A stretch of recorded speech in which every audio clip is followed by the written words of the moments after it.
HOA Karen threw my ID into a sewer drain, so I instantly canceled her $7 billion lakefront mansion project. It was supposed to be just another typical day in the suburban community.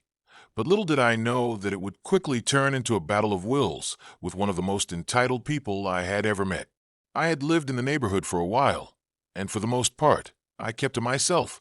However, one afternoon, as I walked past the community park, I ran into Karen, an HOA, Homeowners Association, officer who seemed to take it upon herself to oversee everything in the area, from petty complaints to enforcing every rule in the book. I had been keeping my distance from Karen because of her reputation for being overbearing, but on that day, she crossed the line. I had just returned from a nearby store, and she accused me of not following the HOA guidelines for parking. When I tried to explain myself, she became aggressive and demanded to see my ID. I handed her my identification, expecting her to check it and move on. But what happened next was beyond comprehension. Without warning, Karen tossed my ID into a nearby sewer drain, laughing as it sank below the surface.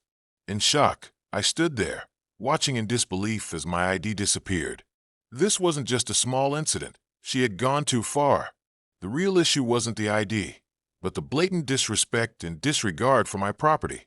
A sense of calm anger washed over me as I realized something. I had the power to stop her. You see, Karen had a massive project underway, a $7 billion mansion she was building at the lakefront, a property that was already drawing media attention. As a well-connected real estate investor, I had the influence to cancel her project, something she wouldn't see coming. With one phone call, I made it happen.